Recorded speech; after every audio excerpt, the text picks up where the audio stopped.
Salut les esprits curieux, bienvenue dans cette plongée fascinante et un brin sombre à travers les sables du temps, où nous allons déterrer les secrets les mieux gardés de l'une des civilisations les plus captivantes de l'histoire.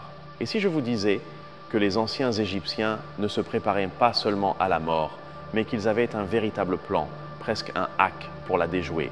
Oubliez d'un instant les pyramides et les trésors d'or. La véritable puissance des Égyptiens ne résidait pas dans leurs monuments, mais dans leurs mots, écrits sur des papyrus millénaires. Aujourd'hui, nous allons décoder le programme qu'ils ont utilisé pour naviguer dans le chaos de l'au-delà, un guide qui promettait non seulement la survie, mais l'éternité.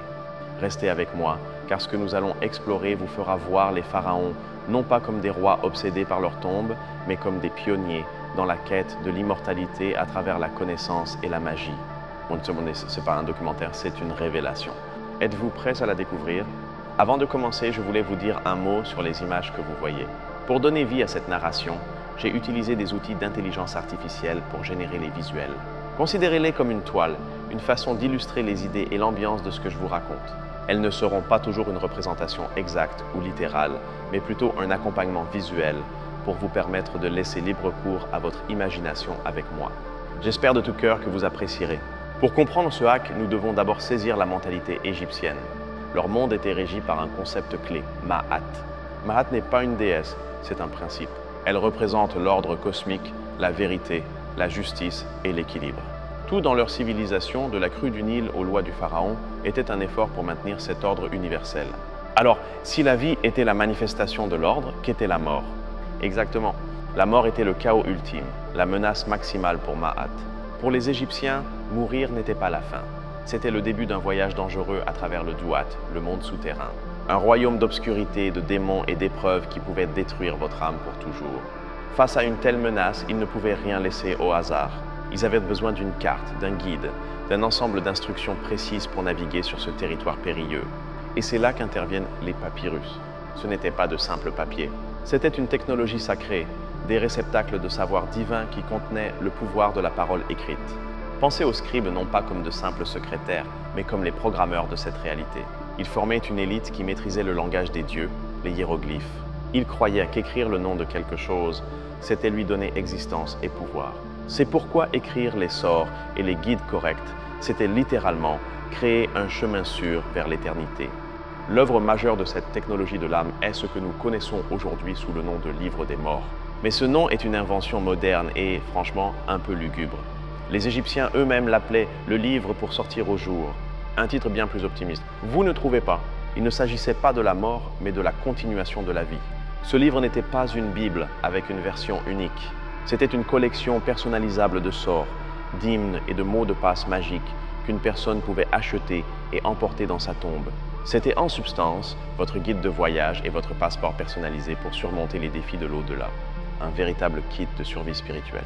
L'un des premiers et des plus importants défis était le jugement d'Osiris dans la salle des deux vérités. Ici, le cœur du défunt, qui pour les Égyptiens était le siège de l'intelligence et de la conscience, était pesé sur une balance contre la plume de Maat, la plume de la vérité. Un moment de tension cosmique. Si votre cœur pesait plus lourd que la plume, cela signifiait qu'il était chargé de péchés, de mensonges, d'actions contraires à l'ordre cosmique. Et la punition était terrible. Votre cœur serait jeté à Amit, une créature terrifiante avec une tête de crocodile, un torse de lion et un arrière-train d'hippopotame. Elle dévorerait votre âme et vous cesseriez d'exister pour toujours. Alors, comment s'assurer que votre cœur soit léger comme une plume? C'est là qu'intervient le hack. Le livre des morts incluait un sort crucial connu sous le nom de confession négative. Le défunt ne confessait pas ses péchés. Au contraire, il récitait une longue liste de mauvaises choses qu'il n'avait pas faites. C'était une déclaration d'innocence proactive. Ils récitèrent des phrases comme « Je n'ai pas commis d'injustice envers les gens, je n'ai pas maltraité le bétail, je n'ai pas volé, je n'ai tué personne ». Il ne s'agissait pas seulement de mentir. Il s'agissait d'utiliser le pouvoir de la parole prononcée, de la magie, pour aligner votre essence spirituelle avec le principe de Ma'at au moment le plus critique de votre existence. Mais le jugement n'était pas le seul obstacle. Le Duat était rempli de gardiens démoniaques, de portails de feu et de serpents géants. Chacun de ces dangers nécessitait un sort spécifique du livre. Le défunt devait connaître le nom secret du gardien d'une porte pour pouvoir passer. Connaître le nom vous donnait du pouvoir sur la créature. Par exemple, un sort pouvait commencer ainsi. « Ô toi, gardien de la porte dont le nom est celui qui vit des serpents. Je te connais et je connais ton nom. Ouvre-moi le chemin. » c'était un système de mots de passe cosmique. La connaissance était littéralement la clé qui ouvrait les portes de l'éternité. Un concept incroyablement avancé pour leur temps. Le livre contenait également des sorts pour se transformer. L'âme pouvait devenir un faucon pour voler au-dessus des dangers, un crocodile pour naviguer sur les rivières obscures, ou même une fleur de lotus pour renaître chaque matin avec le soleil. C'était une boîte à outils de métamorphose spirituelle pour s'adapter et survivre dans l'au-delà. L'objectif final était d'atteindre les champs d'Aru, le paradis égyptien, une version idéalisée de l'Égypte, avec des champs fertiles, des rivières aux eaux cristallines et sans souffrance. Là, l'âme justifiée vivrait éternellement dans un état de béatitude, aux côtés des dieux. Le hack avait fonctionné, la mort avait été vaincue. Maintenant, vous pourriez penser que cette technologie de l'âme n'était que pour les pharaons. Mais non. Bien que les versions les plus luxueuses et complètes fussent destinées à la royauté, toute personne ayant les moyens suffisants pouvait commander son propre livre pour sortir au jour. Cela a démocratisé, dans une certaine mesure, la possibilité de la vie éternelle. La magie et la poésie ne se limitaient pas à la mort.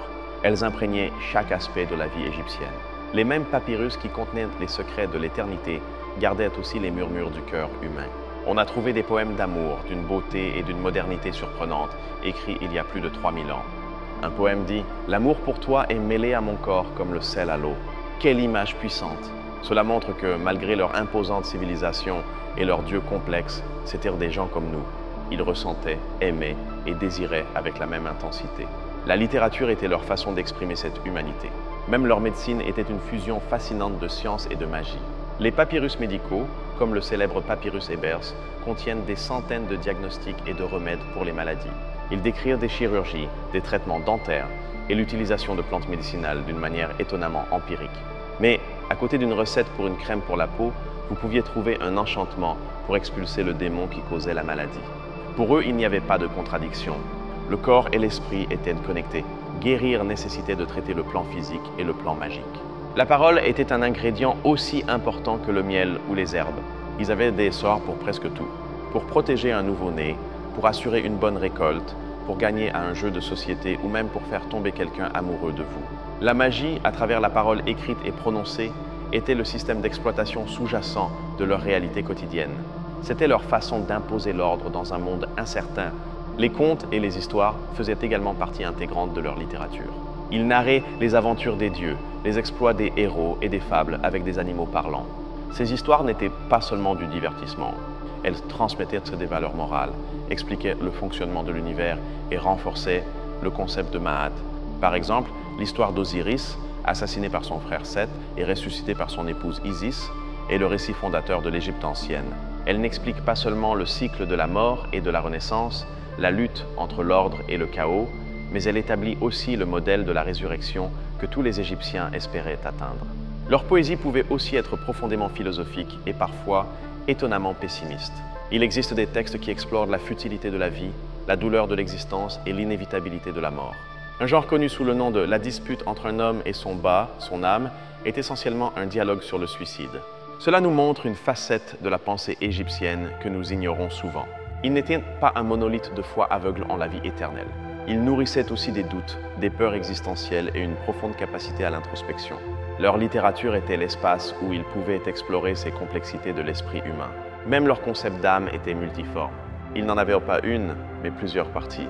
Ils avaient le bas, qui était la personnalité, capable de voyager hors du corps. Et le ka, la force vitale, qui avait besoin de subsistance dans la tombe. Leur littérature était le manuel d'instruction pour maintenir toutes ces parties unies après la mort. Chaque hiéroglyphe était une œuvre d'art à part entière. L'écriture n'était pas seulement fonctionnelle, elle était esthétique et magique. Dessiner un oiseau ne représentait pas seulement le son « A », mais contenait aussi l'essence de l'oiseau. C'est pourquoi, dans les tombes, on mutilait parfois les hiéroglyphes d'animaux dangereux, comme les serpents, pour qu'ils ne prennent pas vie. Les hymnes aux dieux, comme le célèbre hymne à Aton du pharaon Akhenaton, sont des pièces d'une beauté poétique incroyable. Ils célèbrent la création, la lumière et le pouvoir du soleil d'une manière qui semble universelle. Il est considéré comme l'un des précurseurs de la poésie monothéiste. C'est une fenêtre sur l'évolution spirituelle de l'humanité. Pensez-y un instant. Toute cette vaste production littéraire, des sorts et poèmes d'amour aux traités médicaux et contes, était écrite sur papyrus, un matériau fragile fait de roseaux. C'est un miracle que nous ayons accès à ces voix d'il y a des millénaires. Chaque fragment est un trésor inestimable. Le papyrus était le disque dur de leur civilisation. Dans ces fibres étaient stockés non seulement leur histoire, mais aussi leur système de croyances, leurs espoirs, leurs peurs et, le plus important, leur stratégie pour atteindre l'immortalité. Sans ces textes, les pyramides ne seraient que des montagnes de pierre dénuées de sens. Les papyrus leur donnent leur véritable signification. Ainsi, lorsque nous parlons de la littérature égyptienne, nous ne parlons pas seulement de livres anciens. Nous parlons d'une technologie spirituelle incroyablement sophistiquée. Un ensemble d'outils conçus pour structurer la vie et subvertir la finalité de la mort. C'est l'un des exploits intellectuels les plus impressionnants de l'histoire humaine. La prochaine fois que vous verrez une momie dans un musée, ne pensez pas à une relique macabre. Pensez à une personne qui a investi toute sa vie et ses ressources dans un voyage, équipé du meilleur guide que sa civilisation ait pu créer. Un guide écrit qui contenait le pouvoir de la création elle-même. Et nous arrivons ici au point le plus révélateur, au véritable tournant de cette histoire. Le hack égyptien pour la mort n'était pas seulement les sorts ou les mots de passe qu'il récitait. Ce n'était que la couche superficielle. Le véritable mécanisme était beaucoup plus profond et psychologique. C'était une forme d'entraînement mental. En lisant, mémorisant et pratiquant ces textes durant leur vie, les Égyptiens ne se préparaient pas seulement à ce qui allait arriver. Ils façonnaient activement leur conscience pour affronter la plus grande peur humaine. Ils construisaient une résilience psychologique face à la terreur de l'oubli et de l'anéantissement. Pensez-y comme une forme de méditation guidée ou une programmation neurolinguistique ancestrale. En répétant les confessions négatives, non seulement ils se préparaient au jugement, mais ils intériorisaient un code moral. En apprenant les noms des démons, non seulement ils obtenaient un mot de passe, mais ils affrontaient et maîtrisaient leurs propres peurs internes. Le livre pour sortir au jour était un manuel pour mourir sans peur. C'était une façon de transformer l'événement le plus chaotique et incontrôlable en un processus structuré, un voyage avec une carte claire. Il donnait à l'individu un sentiment d'agentivité et de contrôle sur son propre destin éternel. Et ça, mes amis, c'est un pouvoir psychologique immense. Alors la grande révélation est la suivante. La littérature égyptienne était une technologie conçue pour hacker la conscience humaine. Son but n'était pas seulement de guider l'âme après la mort, mais de calmer l'esprit avant celle-ci. C'était un système pour atteindre la paix intérieure face à l'abîme de l'inconnu. Vu sous cet angle, les Égyptiens n'étaient pas si différents de nous. Aujourd'hui, nous utilisons la thérapie, la méditation, la philosophie ou la religion pour gérer notre mortalité. Eux utilisaient la magie, la poésie et le pouvoir de la parole écrite. Des outils différents, mais le même objectif fondamental, vaincre la peur et trouver un sens. Leur héritage, par conséquent, n'est pas seulement dans la pierre des pyramides, mais dans cette idée incroyablement puissante. L'idée que par la connaissance, la préparation et le récit, nous pouvons affronter les plus grands défis de l'existence. Ils utilisèrent les histoires non seulement pour enregistrer leur vie, mais pour la concevoir, et aussi pour concevoir leur mort. La poésie et la magie dans la culture égyptienne étaient les deux faces d'une même médaille. Les deux utilisaient le langage d'une manière non littérale pour affecter la réalité. La poésie cherchait à toucher le cœur humain, tandis que la magie cherchait à influencer l'ordre cosmique. Mais les deux partèrent de la croyance en le pouvoir suprême de la parole. Cette croyance est quelque chose que nous avons largement perdu. Nous vivons dans un monde où le langage est souvent dévalorisé, utilisé pour désinformer ou simplement comme bruit de fond.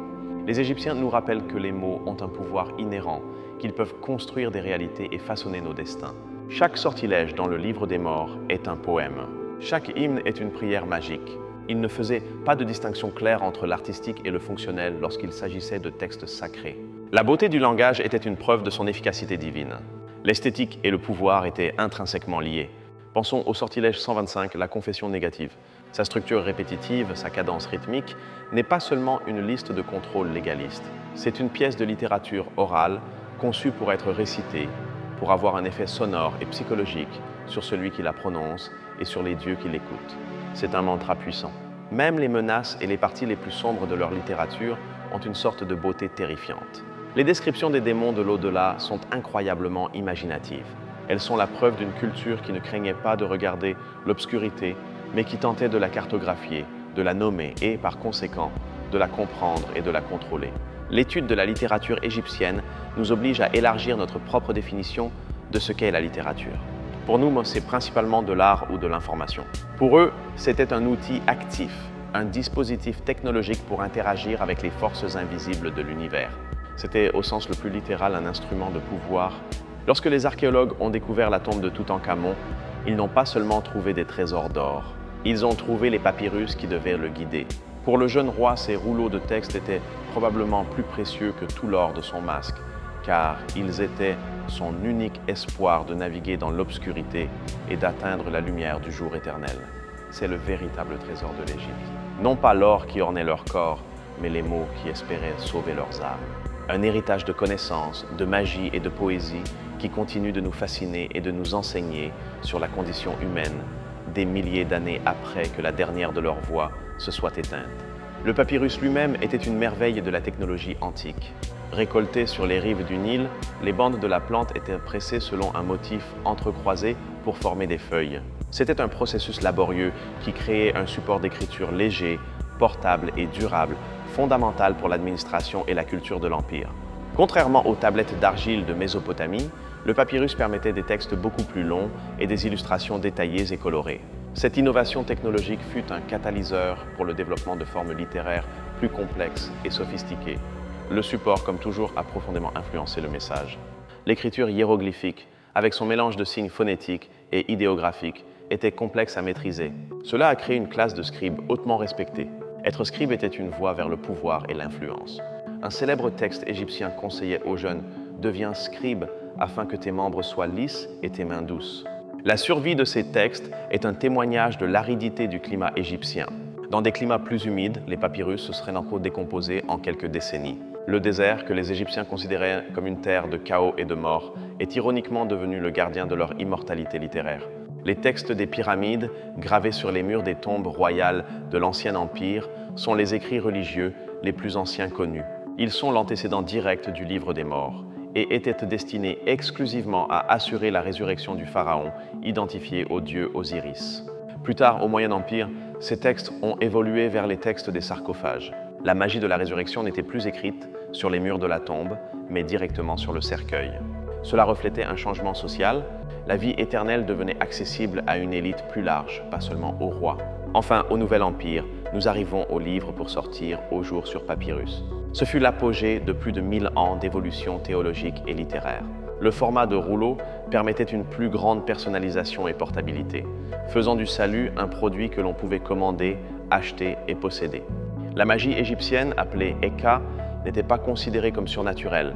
Pour eux, c'était une force fondamentale de l'univers, créée au début des temps pour que les humains puissent se protéger du chaos et du malheur. Le dieu Eka était la personnification de ce pouvoir, l'une des forces primordiales de la création. Les magiciens étaient souvent des prêtres lecteurs, formés aux textes sacrés conservés dans les bibliothèques des temples, connus sous le nom de maisons de vie. Ces institutions n'étaient pas seulement des bibliothèques, mais des centres de savoir, où les textes magiques, médicaux et scientifiques étaient copiés, étudiés et créés. Un aspect clé de la magie égyptienne était l'importance de la prononciation correcte. On croyait que les mots devaient être entonnés d'une manière spécifique pour que le sort fonctionne. Le son lui-même avait un pouvoir créateur. Une erreur de prononciation pouvait rendre le sort inutile ou pire encore, dangereux. Les matériaux étaient également importants. Un sort d'amour pourrait exiger d'être écrit sur un papyrus avec une encre spéciale, utilisant des ingrédients que l'on croyait avoir des propriétés affines à l'amour. Ensuite, le papyrus pouvait être brûlé pour libérer le pouvoir du sort ou dissous dans de la bière pour que la personne désirée le boive. La sagesse égyptienne contenue dans ces papyrus a eu une influence immense sur les cultures ultérieures. Les anciens Grecs, comme Platon et Pythagore, ont voyagé en Égypte et ont été fascinés par son savoir. Une grande partie de ce qui allait devenir la philosophie et le mysticisme occidental a des racines dans les sables du Nil. Lorsque la bibliothèque d'Alexandrie, dans l'Égypte ptolémaïque, est devenue le centre du savoir du monde antique, elle a agi comme un pont. Les anciens textes magiques et religieux égyptiens ont été étudiés et traduits, fusionnant avec la philosophie grecque et donnant naissance à de nouveaux courants de pensée comme l'hermétisme. Le personnage d'Hermès Trismégiste, ou Hermès le 3 fois grand, est un exemple parfait de cette fusion. C'est une divinité syncrétique qui combine le dieu grec Hermès avec le dieu égyptien Thoth, le dieu de la sagesse et de l'écriture. Les textes hermétiques sont devenus la base de l'ésotérisme occidental pendant des siècles. Ainsi, le logiciel égyptien ne s'est pas perdu. Il s'est transformé, a été copié, adapté, et ses échos peuvent être trouvés dans des endroits surprenants. Des pratiques de l'alchimie médiévale aux sociétés secrètes de la Renaissance et l'intérêt moderne pour l'ésotérisme. La quête égyptienne de l'immortalité à travers la connaissance n'a jamais réellement pris fin. L'ironie finale est que, bien que leur objectif fût l'immortalité individuelle, ce qu'ils ont réalisé est une immortalité culturelle. Le pharaon spécifique qui a commandé un papyrus a été largement oublié, mais les mots qu'il a écrits, les idées qu'il a exprimées ont survécu et nous parlent à travers les millénaires. Leur littérature fut leur véritable machine à remonter le temps. Les histoires d'aventure, comme Le Conte du naufragé, montrent une sophistication narrative surprenante. Elles racontent l'histoire d'un marin qui survit à un naufrage et arrive sur une île magique gouvernée par un serpent géant et sage. C'est une histoire dans une histoire avec des thèmes de destin, de foi et du retour au foyer. Ils avaient aussi des textes de sagesse qui sont des collections de proverbes et de conseils d'un père à un fils sur la manière de vivre une vie juste et réussie conformément à Ma'at. Ce sont des guides éthiques et pratiques pour la vie. Un exemple est les instructions de Ptahhotep qui conseillent sur l'humilité, l'honnêteté et le bon leadership. La poésie du Nouvel Empire, en particulier, montre une remarquable conscience de l'individu et de l'expérience personnelle. Les poèmes d'amour ne parlent pas d'alliances dynastiques, mais des battements du cœur, du désir et de la beauté de la personne aimée. C'est un rappel que l'expérience humaine fondamentale de l'amour est intemporelle.